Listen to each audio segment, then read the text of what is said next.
Hi guys, कैसे आप सब। आई होप आप सब बहुत अच्छे होंगे। मैं श्रुति अजय गुप्ता मोस्ट वेलकम करती हूँ आपके अपने चैनल हेलो स्टडीज़ में। एंड आज आपके सामने फिर से एक मोस्ट इंपॉर्टेंट मैथमेटिक्स का ही लेक्चर वीडियो लेकर आई हूँ। अभी हमारा मैथ ही चल रहा है, क्लियर है। मैथ जब कंप्लीट होगा उसके बाद फिर अदर सब्जेक्ट्स। अभी हम 9th का मैथ, 7th का सेकंड पार्ट कंप्लीट किया हमने, 8th का सेकंड पार्ट कंप्लीट किया and this is your 9th का मैथ 1 है, ठीक है। अलजेब्रा ही चल रहा है और उसके बाद फिर 10th का एक बुक, अलजेब्रा की एक बुक कंप्लीट करेंगे। देन उसके बाद फिर धीरे धीरे धीरे करके सब सब्जेक्ट्स क्लियर करते जाएंगे। 1 बाय 1 स्टेप बाय स्टेप चढ़ते जाओ तो ही ज़्यादा अच्छा होता है, ठीक है। एक चीज़ अच्छे से क्लियर कराएंगे ताकि आपको चीज़ें अच्छे से समझ में आए। हर चीज़ में कूदना अच्छी बात नहीं होती। तो आज हम फिर से आपका बेसिक ही है, ठीक है। लेक्चर नंबर 3 है आपका। 2 लेक्चर्स में भी हमने आपको बेसिक बताया था and this is third one. ये भी आपका बेसिक रहेगा जिसमें हम आपको रेशनल नंबर का terminating and non terminating types बताएंगे और उसके एक दो एग्जांपल देखेंगे। फिर नेक्स्ट टर्म पे आपको सीधे सीधे हम प्रैक्टिस सेट पर लेके चलेंगे। फिर बेसिक का कोई काम नहीं रहेगा। क्यों नहीं रहेगा? क्योंकि पूरा बेसिक्स आपने क्लियर कर लिया। ओके, सो अगेन स्टार्ट करते हैं विदाउट लेट। तो चैप्टर 2 ही चल रहा है आपका, रियल नंबर आपका बेसिक है, लेक्चर नंबर 3। तो हम क्या आज का हमारा टॉपिक है, देखिए रेशनल नंबर से रिलेटेड है ना। तो रेशनल नंबर किसे कहते हैं? जो कि फुल टर्मिनेट होता है, ओके, फुल टर्मिनेट होता है। एंड अगर नॉन टर्मिनेटिंग भी है तो वो क्या होगा? रिपीटिंग या रिकरिंग। पढ़ाया आपने, है ना, बताया था आपको लास्ट सेकंड लेक्चर में आपको बताया था। फर्स्ट लेक्चर सेकंड लेक्चर देखिए, वो बेसिक क्लियर होगा तभी आप ये समझ पाएंगे। तो चलिए, फर्स्ट आपके टेक्स्ट बुक में ही है, आप उससे भी फॉलो कर सकते हैं। लेकिन अगर आपके पास नहीं है, बहुत से बच्चों के पास बुक्स नहीं होती, तो उनके लिए भी कोई प्रॉब्लम नहीं। फर्स्ट टर्मिनेटिंग टाइप है, okay. Then second is non terminating. Non terminating ये आपके नोटबुक में होना चाहिए। Recurring type, recurring type, clear है। फर्स्ट टर्मिनेटिंग होना चाहिए या तो रेशनल नंबर, और अगर नॉन टर्मिनेटिंग है, टर्मिनेट नहीं हो रहा, तो वो रिकरिंग तो भी होना चाहिए, रिपीटिंग तो भी होना चाहिए, क्लियर है। तो देखिए फर्स्ट एक देखते हैं, टेक्स्ट बुक का एग्जांपल लीजिए तो आपको एक बहुत इजी वे में समझ में आएगा। तो फर्स्ट में आपका 2/5 गिवन है। इसे आप डिवाइड करेंगे, इसे आप सॉल्व करेंगे तो कितना मिलेगा आपको? 0.5 20 होता है, ठीक है। अब देखिए ये क्या हो गया, ये फुल डिवाइड हो गया, मतलब ये खत्म हो गया यहाँ पर, ठीक है। जहाँ पे रिमाइंडर 0 आ जाता है मतलब वहाँ पे क्या हो जाता है, हमारा खत्म हो जाता है। हम अपना पूरा प्रोसेस एंड कर देते हैं। रिमाइंडर 0 आ गया तो फिर क्या, हमको क्वेश्चन मिल गया, रिमाइंडर 0 आ गया तो वहाँ हम क्या कर देते हैं, खत्म कर देते हैं, मतलब टोटल सॉल्व हो गया, क्लियर है। अब देखिए यहाँ देखिए क्या है, एक यहाँ लेते हैं 17 अपॉन क्या दिया है, 36 गिवन है आपको। चलिए 17 अपॉन 36 गिवन है। अब यहाँ अगर आप सॉल्व करते हैं तो आपका आंसर आता है 0.4, ठीक है, 7 2 2 2 2। अब बस रिपीटिंग चलते रहता है ना। 2 2 2 2 रिपीट, पूरा रिपीट हो रहा है। क्या रिपीट हो रहा है? 2 2 2, मतलब 4 और 7 रिपीट नहीं, 4 और 7 आया, उसके बाद ऑलवेज 2 2 2 2 रिपीट हो रहा है। तो इसे क्या कहेंगे हम? रिकरिंग। नॉन टर्मिनेट है, टर्मिनेट नहीं हो रहा, और रिकरिंग हो रहा है, रिपीट हो रहा है, मतलब वही नंबर बार बार आ रहे हैं, ये खत्म नहीं हो रहा। तो इसे हम कैसे लिख सकते हैं? इसे हम 0.472, और ये जो सिर्फ 2 के ऊपर हम डॉट लगाएंगे। क्यों? क्योंकि सिर्फ 2 रिपीट हो रहा है, सिर्फ 2 रिपीट हो रहा है। याद रखिए 4 और 7 के ऊपर आप डॉट नहीं लगाएंगे या लाइन नहीं खींचेंगे, जिसे कि हम बाहर कहते हैं, वो कुछ भी नहीं। जिसके ऊपर आ रहा है बस उसके ऊपर, वो सिंगल के ऊपर आया इसलिए हमने डॉट लगाया। आई बात क्लियर समझ में? यहाँ कुछ खत्म नहीं हो रहा, तो ये आपका क्या है, नॉन टर्मिनेटिंग है बट रिपीटिंग है, तो ये भी आपका रेशनल नंबर कहलाएगा। कौन? ये 17 upon 36 is your rational number. अब सेकेंड में देखिए, थोड़ा हार्ड में, ठीक है। सेकेंड में क्या गिवन है आपको? हाँ, 7 अपॉन 64 गिवन है। भैया अभी इतना बड़ा डिजिट है, डायरेक्ट सॉल्व करेंगे तो स्वाभाविक है ना, डेसिमल में तो आएगा ही, है ना। Decimal form in any rational number is either terminating or non terminating repeating type. Decimal form जब भी कोई भी रेशनल नंबर का जब डेसिमल फॉर्म होता है तो या तो वो टर्मिनेटिंग होता है, या तो नॉन टर्मिनेटिंग रिपीटिंग टाइप होता है, या रिकरिंग टाइप होता है। इस चीज़ को बहुत क्लियर करना है। तो देखिए इसका आंसर क्या गिवन है यहाँ पे, 0.109 375, इसका आंसर ये गिवन है। अब इसके आगे और कुछ गिवन है क्या? नहीं है। मतलब ये 5 में आके एंड हो गया, मतलब ये फुल डिवाइड हो गया। भले बहुत टाइम लगा इसे डिवाइड होने के लिए, लेकिन फिर भी फुल डिवाइड हो गया, मतलब टर्मिनेट हो गया। ठीक है, बहुत लंबा प्रोसीजर रहा होगा लेकिन टर्मिनेट तो हुआ ना, हुआ। तो ये आ गया टर्मिनेटिंग पे। अब सेकेंड यहाँ देखिए 33/26 है ना। आप इसे सॉल्व करेंगे तो इसका आंसर आता है 1.269230, फिर क्या रहा है 769 अगेन 2307। बहुत ध्यान दीजिए, देखिए कितना लंबा चल रहा है ये, और उसके बाद चलता ही जा रहा है। कितना लंबा चल रहा है, इतने से रेशनल नंबर को सॉल्व करने के लिए कितना लंबा प्रोसेस। तो अब यहाँ देखिए क्या दे रहा है, गिवन क्या है यहाँ पर 269230769, मतलब 6 से स्टार्ट हो रहा है। ये 2 आपका अलग रहेगा, ये 2 में आप नहीं ज्वाइन करेंगे। देखिए 692307 अगेन 692307 अगेन 692307, मतलब वही चलता रहेगा, वही चलता रहेगा। तो उसे हम कैसे लिख सकते हैं 1.2 तो आप लिखेंगे ही है ना, ये रिपीटिंग में नहीं है। देन 6922307 एंड ये सब के ऊपर में आप क्या लगा देंगे, एक लाइन ड्रॉ करेंगे, जिसे हम क्या कहते हैं बार। क्या कहते हैं बार। बार बार हो रहा है मतलब बार। ठीक है, ये समझ में आ गया। इसे कैसे लिखा जा सकता है, इसे देख करके ही हम अंदाजा लगा सकते हैं। अंदाजा क्या, कॉन्फिडेंटली बोल सकते हैं कि ये रिपीट हो रहा है, रिकरिंग है। तो ये भी हमारा एक रेशनल नंबर कहलाएगा। नॉन टर्मिनेटिंग है बट रिपीटिंग है, बहुत ज्यादा टाइम लगता है बट रिपीटिंग है, रिकरिंग है, तो वो रेशनल नंबर है। चलिए थर्ड में देखिए, यहां पर थर्ड में आपको गिवन है 101/8। ठीक है, 101/8 का क्या दिया है आपको 12.625, ये गिवन है आपको 12.625, ये आपका आंसर है। मतलब पूरा टर्मिनेट हो गया। 5 के आगे कुछ और हुआ क्या? नहीं, 5 आया है मतलब ये फुल टर्मिनेट हो गया। क्लियर है। और एक चीज और ध्यान दीजिएगा, जैसे हमने कुछ नंबर्स आपको बताए, जैसे 64 इवन नंबर है, 8 भी इवन नंबर है, 5 आपका इवन नहीं है, लेकिन 2 और 5 के ऊपर में कोई से भी न्यूमरेटर में अगर डिनोमिनेटर में 2 और 5 रहता है, या 2 रहेगा या 5 रहेगा, ठीक है, तो इस टाइप के जो नंबर्स है ना ऑलवेज टर्मिनेट होते हैं, ऑलवेज टर्मिनेट होते हैं, भले वो डेसिमल में जाए। अभी तो खैर डेसिमल फॉर्म ही पढ़ रहे हैं। ठीक है, अब यहाँ देखिए 56/37। अब इसे ध्यान दीजिए, क्या आ रहा है इसका आंसर 1.513 रिपीटिंग आ रहा है। तो इसे हम कैसे लिख देंगे 1.513 बार। यहीं से बार क्यों लगाया हमने फर्स्ट से ही, क्योंकि ये भी रिपीट हो रहा है। ठीक है, 5 भी रिपीट हो रहा है, बहुत ध्यान दीजिएगा इस चीज को। तो समझ में आ गया कि आपको टर्मिनेटिंग है नॉट, ये सब कुछ रेशनल नंबर है। अभी सिर्फ और सिर्फ रेशनल नंबर के बारे में पढ़ रहे हैं, इरेशनल नंबर नहीं। इरेशनल नंबर के बारे में हमने आपको लेक्चर नंबर 2 में या 1 में बताया था, हमें याद नहीं है, आप देख लीजिएगा। ठीक है, उसे देखने के बाद ही आप इधर आएंगे तो ही समझ में आएगा। तो ये चीजें आपको क्लियर हो गई होगी, अच्छे से क्लियर हो गई होगी, समझ में आ रहा है ना। देखिए यहाँ पर कैसा क्या गिवन है, यहाँ सिर्फ एक नंबर रिपीट हो रहा है, यहाँ पे टाइप्स ऑफ बहुत सारे नंबर्स रिपीट हो रहे हैं, यहाँ पे 3 नंबर्स, और टाइप्स ऑफ नंबर्स मतलब बहुत सारे नंबर रिपीट हो रहे हैं का क्या मतलब, यहाँ पे 4 और 7 रिपीट नहीं हो रहा है, जो रिपीट हो रहा है उसके आगे हमने, उसके ऊपर हमने डॉट लगा दिया, क्योंकि सिर्फ एक ही नंबर रिपीट हो रहा है। यहाँ क्या हो रहा है, ये 2 नंबर रिपीट नहीं हो रहे, लेकिन 5-6 नंबर ऐसे जो लगातार रिपीट हो रहे हैं, तो वो जो रिपीट हो रहे हैं उनके ऊपर लगाएंगे हम, ये 2 के ऊपर नहीं लगाएंगे। अगेन यहाँ क्या हो रहा है, यहाँ पॉइंट के जस्ट बाद से ही नंबर रिपीट होना स्टार्ट हो गया है। ठीक है, तो हम क्या करेंगे, जस्ट बाद से ही उसके ऊपर बार लगा देंगे, जितने नंबर रिपीट हो रहे उतना लिखेंगे और बार लगा देंगे। क्लियर है, समझ में आ रही बात।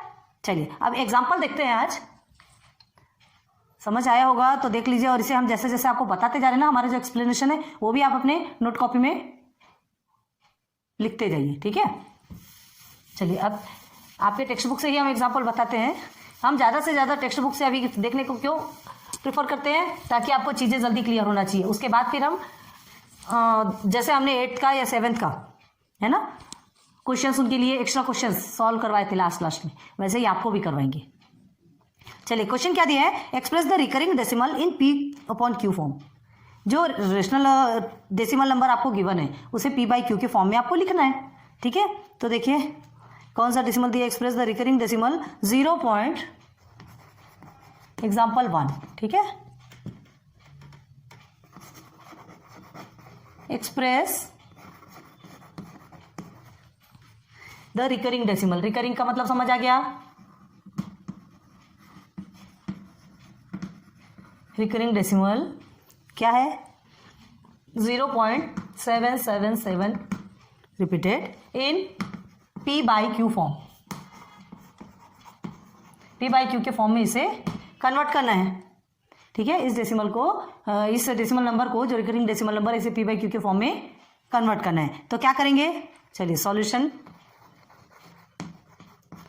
फर्स्ट देखिए, ये आपका एक डेसिमल नंबर है, इसे हम x ले लेते हैं, ठीक है। लेट सपोज लेते हैं, let x is equal to आपका क्या हो गया 0.777, जिसे हम क्या लिख सकते हैं, इज इक्वल टू 0.7 डॉट लिख सकते हैं, लिख सकते हैं। यहां तक ये क्लियर हो गया। अब देखिए, ये आपको गिवन है, हमने क्या नोटिस करना है कि जो पॉइंट के बाद ये कितने नंबर आते हैं, पॉइंट के बाद। अब ये तो सेम सेम ही नंबर आ रहा ना, ऐसा थोड़ी कि हम, अब भाई ये तो सॉल्व नहीं हो रहा, लेकिन सिंगल सिंगल नंबर मतलब 7 ही आ रहा है, तो इसके हमने, उसके ऊपर हमने डॉट लगाया। तो हमें नोटिस करना है कि ये जो पॉइंट है उसके बाद कितने नंबर आते हैं। कितना नंबर है यहाँ पर, 1 नंबर है, ठीक है। तो 1 टाइम 0 वाले ऐसे नंबर से हमें इसे क्या करना है, मल्टीप्लाई करना है। यहाँ पर डेसिमल के बाद में ये जो पॉइंट है, ये डेसिमल कहलाता है आपका। इसके बाद एक नंबर आता है, तो उसके जैसे ही नंबर, मतलब एक नंबर है तो एक 0 वाले नंबर के ही साथ में किया जाएगा। तो एक 0 वाला नंबर क्या है, मीन्स अगर देखिए ये 0.7 है, ठीक है, तो इसे हम 10 से मल्टीप्लाई करेंगे। अगर 0.78, यहाँ पे 2 नंबर आ गए, 2 नंबर आ गए, तो 2 0 वाले से करेंगे। अगर 0.785, 3 नंबर है, 1 2 3, तो 3 0 वाले से मल्टीप्लाई करेंगे। ये चीज को साइड में नोट डाउन करके रखिए, ये बहुत ज्यादा जरूरी। मतलब जितने डेसिमल के बाद जितने भी नंबर्स हैं उतने 0 आपको ऐड करना है, सामने में 1 लिखना है और उससे आपको सॉल्व करना है। आई बात क्लियर समझ में? तो हम क्या लिखेंगे, मल्टीप्लाई। अब देखिए, इसके साथ होगा, इसके साथ मल्टीप्लाई होगा तो दोनों के भी साथ होगा, इज इक्वल टू है, ठीक है। तो हम लिखेंगे multiply both sides by 10। Clear है, क्लियर है। तो देखिए क्या लिखेंगे यहाँ पर, ये 10 है आपका, ठीक है। इसे हमने क्या मान लिया, ये हमारा इक्वेशन नंबर 1 हो गया। चलिए, ये जो हमने बनाया ये हमारा इक्वेशन नंबर 1 है। अभी हमारा इक्वेशन नंबर 2 बनेगा। तो बोथ साइड्स को आप मल्टीप्लाई करेंगे तो आपका क्या आएगा, देखिए, देयरफॉर 10x इसके साथ में मल्टीप्लाई कर रहे हैं। मल्टीप्लाई करने के बाद हमें नया इक्वेशन फॉर्म होगा, ध्यान रखिए। मल्टीप्लाई करने के बाद नया इक्वेशन फॉर्म होगा। तो ये x के साथ में 10 को मल्टीप्लाई किया, 10x हो गया, इज इक्वल टू 0.7। चलिए पहले डायरेक्ट आपको ऐसे बताते हैं तो आपको जल्दी समझेगा, ऐसा, ठीक है। देन 0.7 मल्टीप्लाई बाई 10, ऐसा ही करेंगे। अब तो समझ में आ रहा ना। अब इसे सॉल्व करेंगे, जो हमने अभी किया था वही, 10x इज इक्वल टू कितना हो जाएगा, ये 7.7 ऐसा कुछ आएगा, है ना। बार आपको रखना है 7.7, ठीक है। क्लियर हो गया। अब देखिए, ये आपका बन गया इक्वेशन नंबर 2, 1 हो गया, ये इक्वेशन नंबर 2। क्लियर है। तो अब क्या करना है, 10x इज इक्वल टू 7.7 ये आया। फर्स्ट आपका x is equal to 0.7। Clear है, क्लियर है। जस्ट अ मिनट,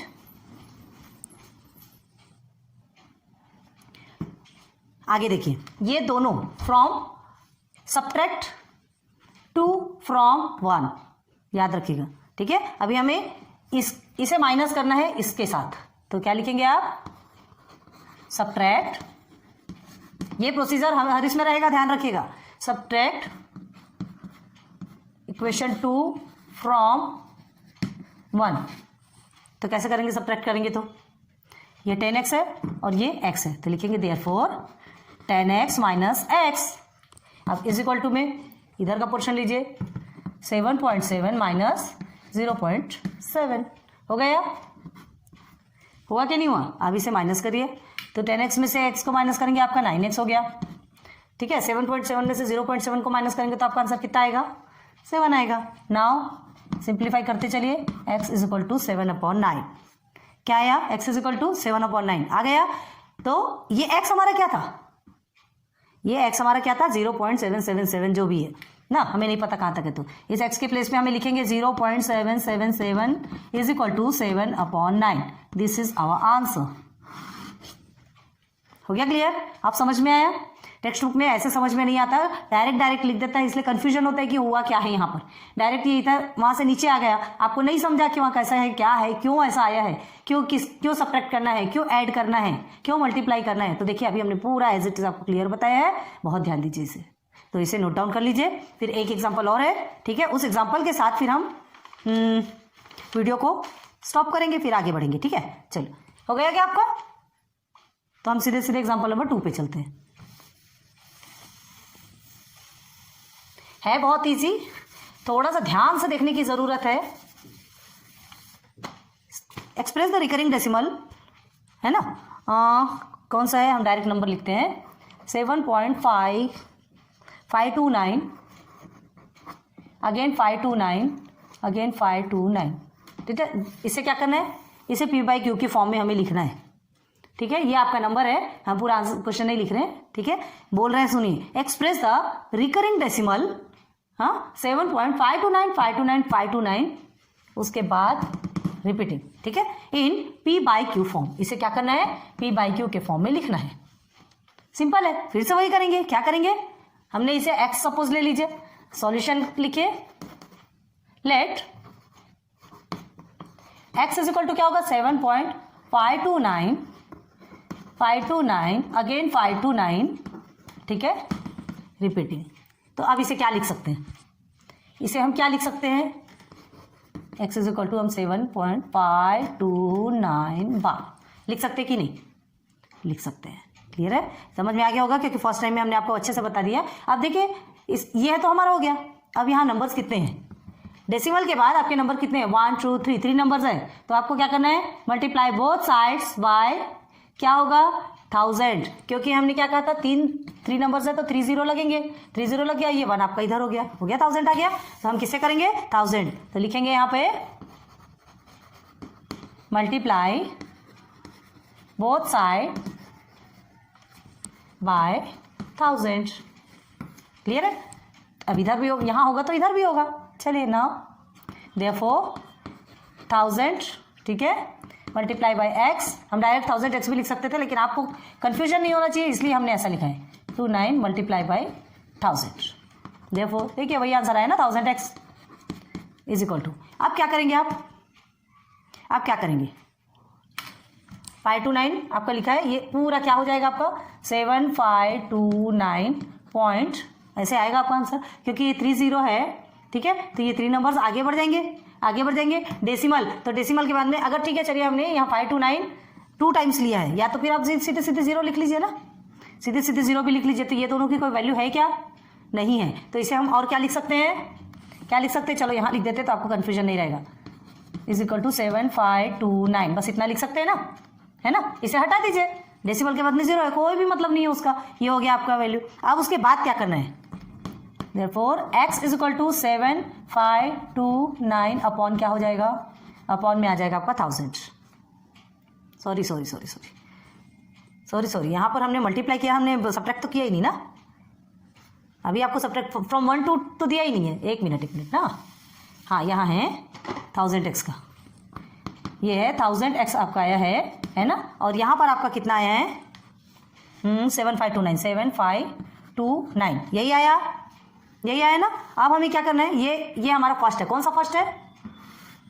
ये हमारा फर्स्ट था, ठीक है। और ये जो हमारा बना ये सेकंड। हमने सब्ट्रैक्ट तो किया ही नहीं, डायरेक्ट मल्टीप्लाई करके निकाला। तो ये हम सेकंड को फर्स्ट के साथ में क्या करेंगे? सब्ट्रैक्ट करेंगे। चलिए, now subtract equation second from first या 1, जो भी लिखो। तो देयरफॉर अब क्या आएगा? सब्ट्रैक्ट करेंगे तो आपका 1000x है सेकंड वाला, माइनस फर्स्ट वाला आपका x है, इज इक्वल टू सेकंड में आपका यहाँ क्या है? 7529 है, ठीक है। अब यहाँ पर किससे माइनस करेंगे? 7529 को 7.529, फर्स्ट वाला यही है आपका, यही है। तो चलिए अब इसे माइनस कीजिए। तो 1000 में से x को माइनस करेंगे तो आपका कितना आएगा? 999x इज इक्वल टू, आप इसे सॉल्व करेंगे तो आपका आएगा 7522.529, ये आएगा आपका। क्लियर है? यही आएगा। तो अब हमें क्या करना है? इसे लिखना नहीं लिखना कोई ये नहीं है, इसे आप पूरा हटा सकते हैं, ठीक है। हमें 7522 मिला, डेसिमल के बाद के नंबर्स को आप हटा दीजिए। अब देखिए x इज इक्वल टू क्या होगा आपका? 7, देयरफॉर 7522 अपॉन 999, क्लियर हो गया। तो ये आपका क्या है x, यहाँ देखते हैं आपको यहाँ x दिया है, x इज इक्वल टू क्या आया 7522 अपॉन 999, ये आपका आंसर आया। लेकिन हमने क्या कहा था, ये जो x है ये हमने सपोज लिया, ये x क्या है आपका, x इज इक्वल टू 7.529529 जो भी बोलो इज इक्वल टू आपका आंसर आएगा 7522 upon 999। This is your answer. आ गया क्लियर हो गया, समझ में आया। बहुत इजी है। पहले फर्स्ट टाइम ध्यान रखिएगा कि जो कुछ भी हमें नंबर गिवन है और बता रहे, ध्यान दीजिए, उसे हम क्या करेंगे, सपोज लेंगे, x मान लेंगे, x मानने के बाद फिर बोथ साइड को हम मल्टीप्लाई करेंगे, डेसिमल के बाद में जितने भी नंबर्स है उन नंबर्स के हिसाब से जीरो लेंगे, जितने नंबर्स है उतने ही जीरो लेंगे, और उसके बाद फिर उस नंबर से हम क्या कर देंगे, उसे क्या कर देंगे, मल्टीप्लाई करेंगे। मल्टीप्लाई करने के बाद दो इक्वेशन आपको मिलते हैं, मल्टीप्लाई करने के पहले का जो इक्वेशन है और मल्टीप्लाई करने के बाद का जो इक्वेशन है, ये दो इक्वेशन मिल गए। तो सेकंड इक्वेशन को फर्स्ट वाले इक्वेशन से हम क्या कर देंगे, सब्ट्रैक्ट कर देंगे, माइनस कर देंगे। यहाँ हमने सब्ट्रैक्ट किया फ्रॉम 2, सब्ट्रैक्ट फ्रॉम 2 फ्रॉम 1, ये लिखा हमने, सब्ट्रैक्ट किया। सब्ट्रैक्ट करने के बाद जो हमारा आंसर आता है, ठीक है, तो वो हमारा x निकलता है। तो x हमने क्या सपोज लिया था, ऊपर में देखिए, तो हमने जो x सपोज लिया था x के प्लेस पे वो लिख देंगे और बता देंगे कि ये इसे p/q के फॉर्म में इस तरह से लिखा जा सकता है। हो गया क्लियर। तो आज की वीडियो यहीं स्टॉप करते हैं, ठीक है। बहुत उम्मीद करती हूँ कि आज की का भी लेक्चर वीडियो आपको बहुत अच्छे से पसंद आया होगा, बहुत अच्छे से समझ में आया होगा। ध्यान दीजिए, 2 एग्जाम्पल्स आपको क्लियर करा, टोटल बेसिक क्लियर करवा दिया हमने। लेक्चर 3 तक के आपके पूरे बेसिक्स और एग्जाम्पल्स ही चले हैं। अब इसके बाद आपके पास आने वाला है सीधे सीधे प्रैक्टिस सेट 2.1, जिसका हमें बेसब्री से इंतजार था। तो स्टार्ट करेंगे। बहुत इंटरेस्टिंग चैप्टर है। कहीं कहीं पे थोड़े लंबे लंबे प्रोसीजर्स चलते हैं, लेकिन इंटरेस्ट लेते जाइए, सॉल्व करते जाइए, बहुत मजा आता है, ठीक है। तो मेहनत तो जरूरी है, बिना मेहनत तो कभी भगवान कोई फल नहीं देता। एक कदम आगे बढ़ाइए, 100 कदम आपके वो आगे बढ़ाने वाले हैं, ठीक है। तो करिए मेहनत, फिर मिलेंगे नेक्स्ट लेक्चर पे। Thanks for watching my videos. Good luck, good bye.